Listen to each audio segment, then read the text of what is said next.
situacija se totalno promenila. Pre punih 18 godina kada sam saznao za HIV infekciju, nekako, obzirom na to da sam još u mladosti se susreo sa bolešću i svoju sam majku izdržavao dugi niz godina, imala je dijabetes i često sam bio u prilici da ja dajem injekcije, obzirom da nismo imali sredstava, nismo čak imali ni vodu u kući, mi smo prosto kupanje i sve te stvari radili u metalnom koritu, tako da negde još u mladosti sam navikao na bolest i kada sam dobio HIV infekciju, prvo što sam uradio, otišao sam na infektivnu kliniku i kada sam video zgradu sa debelim rešetkama na prozorima, sa zidovima koji se ljušte, sa ogromnim rupama na plafonima gde prosto otpada malter, imao sam osjećaj, ja ako uđem u ovu zgradu, još više ću se razboleti i nekako kao da sam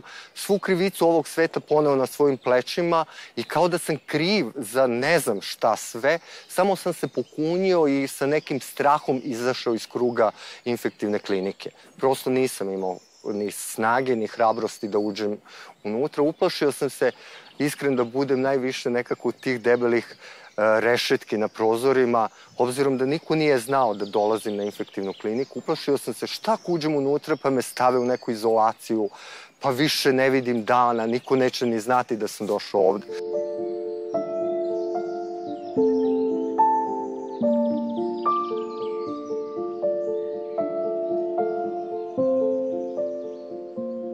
Decembra 1997. sa sestrom sam otišla kod nekih prijatelja. Dan nam je bio jako dosadan. Na TV-u smo videli da je to Svetski dan borbe protiv AIDS-a i odlučili smo da odemo da se testiramo, totalno iz zabave. Kad smo stigli tamo, svi su ostali odustali. Jedino sam ja odlučila da uđem unutra i da se testiram.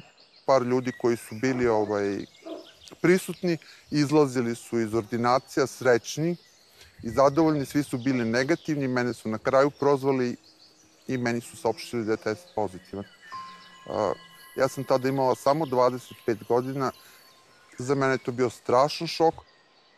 Otišli smo pravo na infektivnu. Lekar mi je tada rekao da ne vidi razlog da plačem, da ljudi sa HIV-om žive i po 10 godina. Taj dan kada sam uradila test, znači, osjećala sam se zaista grozno. Znači, da potonem, da se ubijem, da skočim sa mosta. Svašta mi je palo na pamet, zaista, da vam kažem. Jer HIV pozitivan tada u to vreme je teško biti. Jer znajući i čitajući iz novina, HIV znači smrt.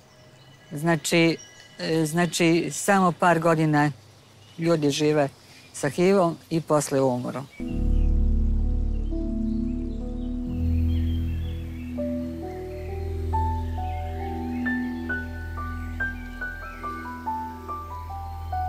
Prvi slučaj u Jugoslaviji ondašnjoj je dijagnostikovan u Beogradu 1985. godine. Dakle, to je bilo nekih 4 godina posle prvih slučajeva u velikim gradovima Sjedinjenih država i nekim evropskim.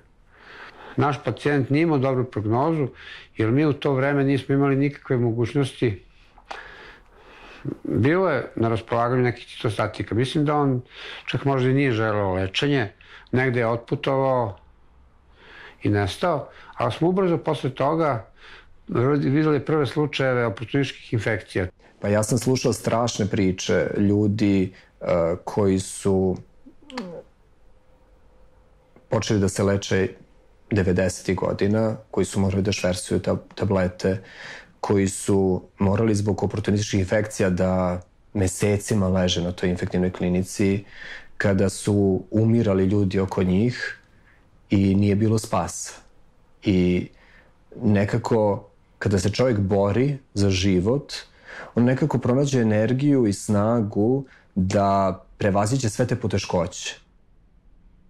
Na raspolaganju je tada, tih srednjih 80-ih, bilo nešto antimikrobnih lekova protiv bakterija, gljiva. Dakle, kad se izleče od neke te infekcije teške, onda mi njima dajemo lekove da se to ne bi povratilo. Ali prognoza takvih slučaja bila loša zato što bi oni onda dobili nešto drugo. Jer mi u tom trenutku lečenja AIDS-a nismo imali neku takozvanu kauzalnu terapiju da delujemo na sam HIV. U to vreme se već i znalo da je HIV uzročnik AIDS-a, došlo se do tih saznanja i vrlo brzo je došlo do pojave prvog antiretrovirusnog leka koji je u stvari bio neki zidovudin. On je bio lek koji je prethodno pokušavan u lečenju nekih malignih bolesti kao citostatika. Pre pojave zidovudina, koja je bila negde srednje preživljavanje, bilo oko godinu dana, da bi onda, kad smo počeli da primenjujemo zidovudin, srednje preživljavanje se dupliralo na 2 godine.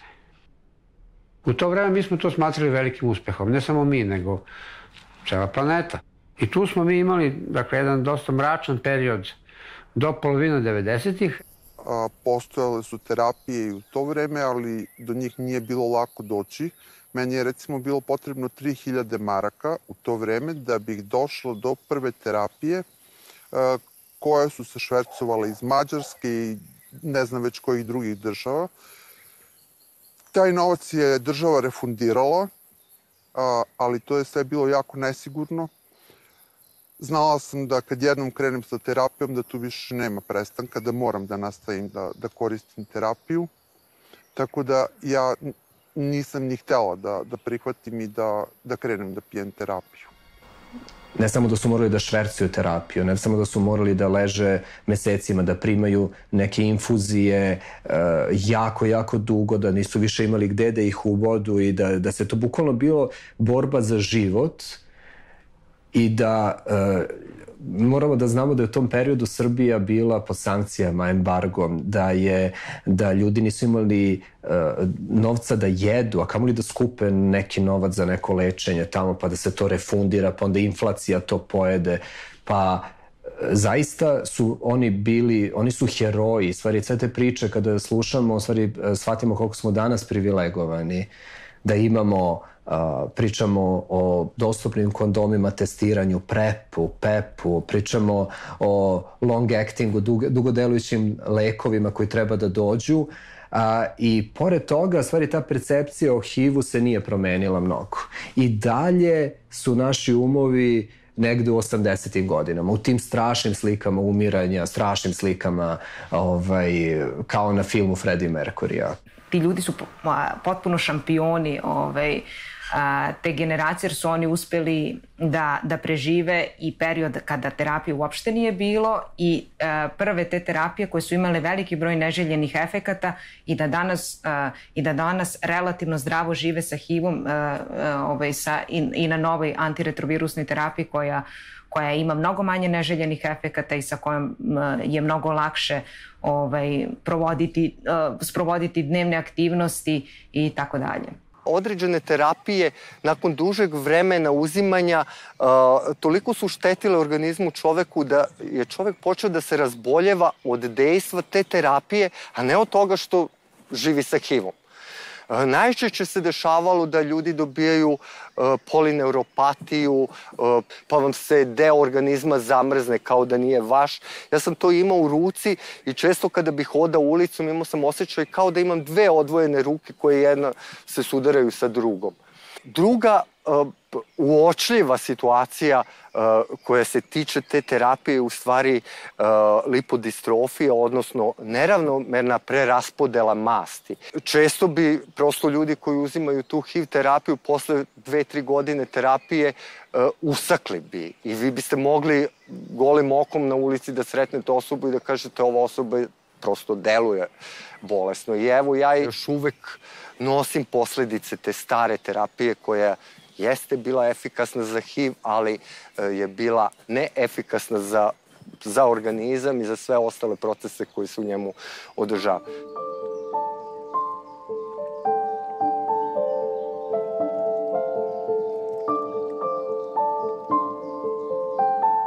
U jednom trenutku je postala nova doktrina primjena triple terapije, takozvane visokopotentne antiretrovirusne terapije, ili na engleskom highly active antiretroviral treatment ili HART.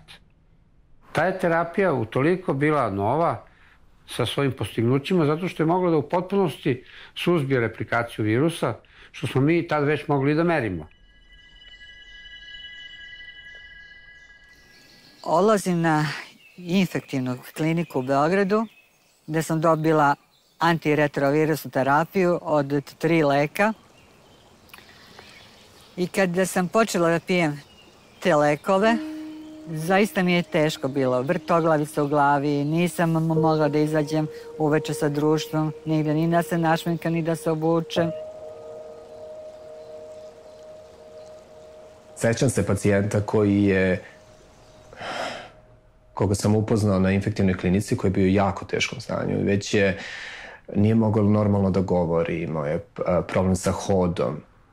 To su neke stvari koje su bile toliko teške da nismo znali uopšte da li će on da se ikada izvuče, da li će da se vrati u ono stanje koje je bilo. A kao i, da kažem, izgovor za prestanak uzimanje terapije bio taj što je, kaže, došao i doživao neku neprijatnost na klinici, mnogo je čekao, bila je neka gužba, on se jednostavno nije više pojavio tamo. Mislim da je to bilo nešto što mi je bilo ovako jako strašno, ali na kraju taj pacijent i preminuo.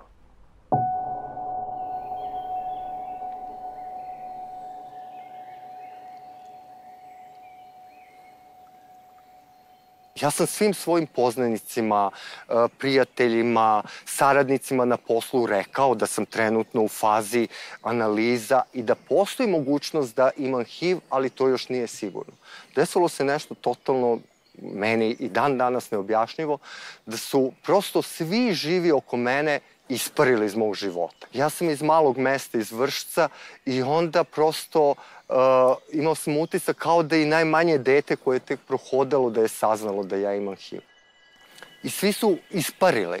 I ne samo što su isparili, nego su povrh toga širili razne priče, loše priče. Već su pričali kako umirem od side, kako se raspadam. Ako me ne bi videli 2-3 dana na ulici ili u gradu, tu bi odmah bile priče kako je Đurica najverovatnije umro. Otac me je izbacio u tu malu kućicu, bez vode. Zaista mi je teško bilo. I u to su vreme saznali da sam HIV pozitivna. Jer je neko iz mog doma zdravlja otkrio moj status.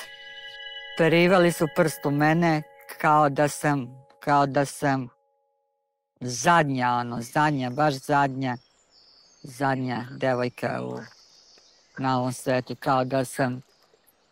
kao da imam velike boginje ili, mislim, baš neku tešku bolest, kao da umirem, a u stvari nemam to, imam HIV.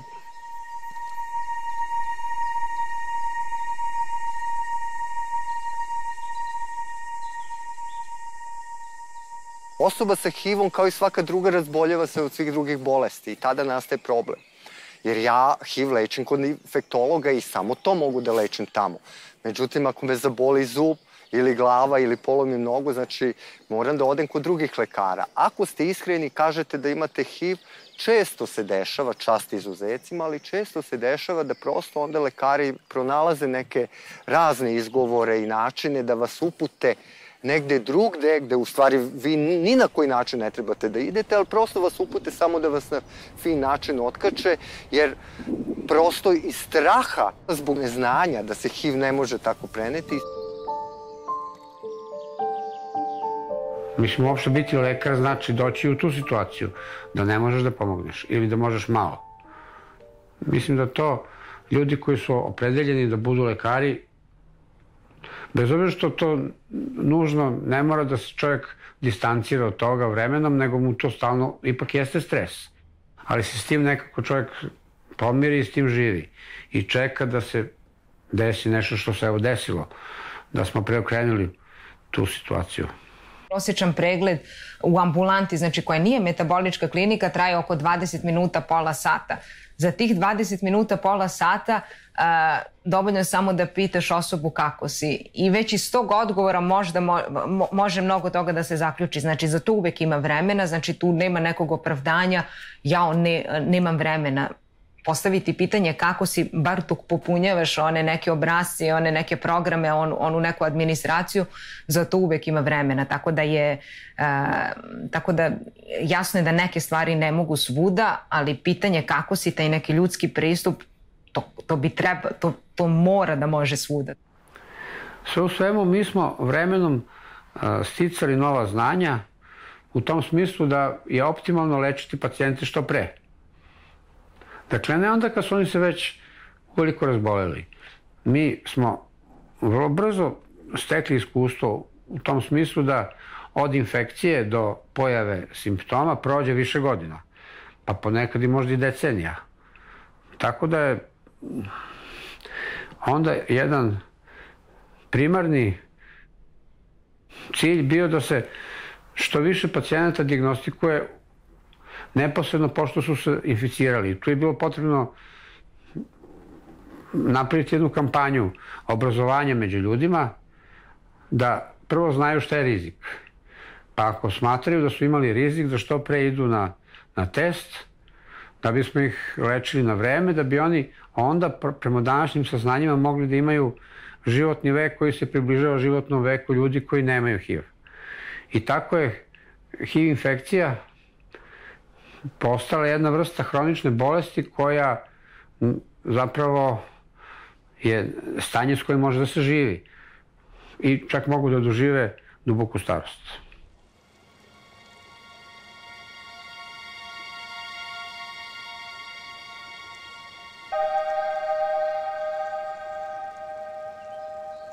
Godine su prolazile, sve je to napredovalo. Ja sam se dobro osjećala, nije bilo razloga da bilo šta menjam u svom životu.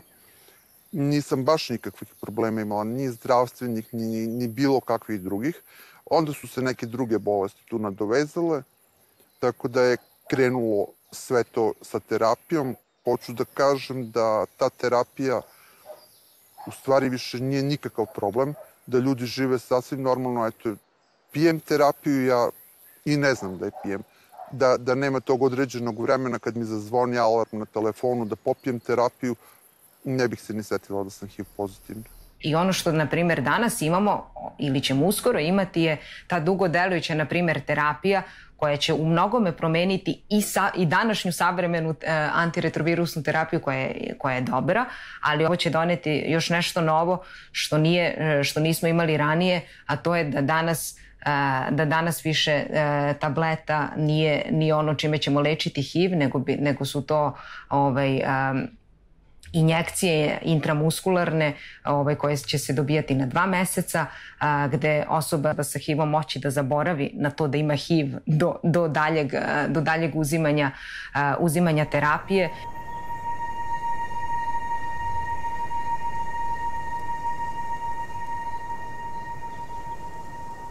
HIV više nije bauk. Sa HIV-om se danas živi normalno.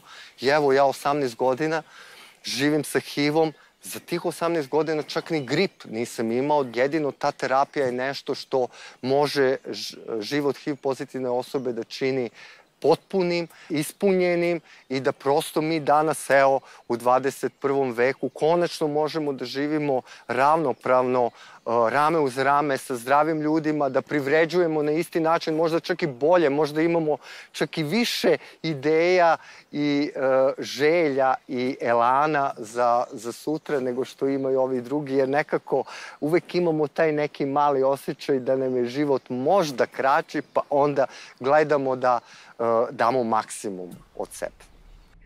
Baš sam nedavno imala jednog pacijenta sa Sicilije koji preko 30 godina živi sa HIV-om i koji je baš govorio o toj snažnoj stigmi. I ja sad naglašavam da je on sa Sicilije zato što je to jug Italije i tamo i dalje je stigma i diskriminacija prisutna i ona nikome nije rekao i on se zapravo prati u nekom centru na severu Italije i tako. I baš govori o tome da je i dalje izložen jakoj stigmi i autostigmi da nije rekao ni najbližim prijateljima, ni jednom članu porodice i da prosto i on sam ima neki strah da ulazi u fizičke interakcije sa ljudima sa kojima se susreće, ne znam, i sa nekom decom i tako. I kada sam ja njemu rekla, ali nema potrebe za svim tim, jer danas HIV nije zarazna bolest ukoliko je osoba na redovnoj antiretrovirusnoj terapiji, a vi jeste i ne prenosite HIV ni nezaštićenim seksualnim kontaktima, ni na koji način ne možete da prenesete HIV. On je bio prosto iznenađen i nije mogao da poveruje. I to je poruka koju mi stalno na svakom susretu sa našim pacijentima moramo da naglašavamo. Undetectable, untransmittable nije samo neka parola koja je tu da bi smanjila diskriminaciju prema ljudima koji žive sa HIV-om. To je naučna činjenica potvrđena studijama u kojima je učestvovalo stotine partnera u kojima je jedan bio HIV pozitivan, drugi negativan i onaj koji je bio pozitivan je bio na redovnoj terapiji i imao je nemerljivu viremiju. I nije došlo ni do nijednog prenosa HIV infekcije sa pozitivnog partnera na negativnog. A jako je važno to upravo zbog ljudi koji žive sa HIV-om, jer to motiviše njih da budu adherentni, da koriste redovnu terapiju. To je jedna velika motivacija zašto neki ljudi se leče. Ne samo zbog sebe, nego i da ne dovedu drugog u opasnost, svoje partnere, svoje partnerke. I mislim da to ostavlja jedan snažan utisak. Imamo nekad i pacijente koji se rasplaču kada čuju te poruke, posebno kada se radi o ljudima koji žive preko 25-30 godina sa HIV-om i koji su godinama živeli u strahu jer im se svake godine govorilo imate 2 godine života, imate 3 godine života, najviše 5 i onda su stalno iščekivajući novine, iščekivajući nove lekove, antiretrovirusnu terapiju, oni su sve to preživeli i na kraju su došli do stadijuma da je HIV najmanji od njihovih problema. Znači HIV više nije njihova glavni prioritet, druge bolesti su danas važnije, ne znam, kardiovaskularne bolesti, hipertenzija, problemi sa bubrezima, osteoporoza i tako dalje, sve one bolesti sa kojima se suočava i osoba koja nema HIV. Možda u buduće Srbija dobije tu neku još savremeniju terapiju gde će se terapija uzimati na 2 meseca, na 6 meseci, ona već postoji, ali ne znamo kada će doći u Srbiju i tada već zaista bi trebali da prekinemo da pričamo o stigmi, da prekinemo da pričamo o diskriminaciji. Sramotno je da danas okrećemo leđa zbog ljudi koji žive sa HIV-om, jer evo, ja već punih 11 godina živim sa osobom koja nije HIV pozitivna, imamo redovno seksualne kontakte, ona se redovno testira i prosto, evo, i to je još jedan od dokaza da ne može da se prenese. Veliki broj istraživanja se radi i tu imamo neke pomake. Imali smo primere berlinskog, londonskog pacijenta, postoje neki primjeri u Kaliforniji, u Americi, gde su opisane neka spontana izlečenja HIV-a, pa se sada te osobe proučavaju da se vidi koji su tu imunološki mehanizmi koji su to omogućili. Ja verujem da će za 20-30 godina izlečenje biti moguće. Sad naravno ne volim da dajem te vremenske kao prognoze, ali bi trebalo jednoga dana da uspemo da rešimo i tu zagonetku, jer za mnoge stvari za koje smo mislili da su potpuno beznadežni, neizlečive, uspeli smo da nađemo u prošlosti rešenja, tako da zašto bi HIV u tom smislu bio izuzetak.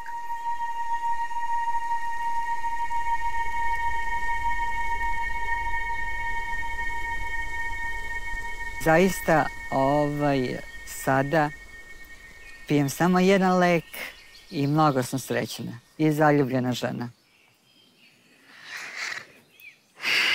Zato što sam odradila operaciju usklađivanja tela rodnom identitetu i živim punim plućima i upoznala sam čoveka koji me voli, podržava i koji je nešto najbolje na ovom svetu. I najlepše pa na ovom svetu.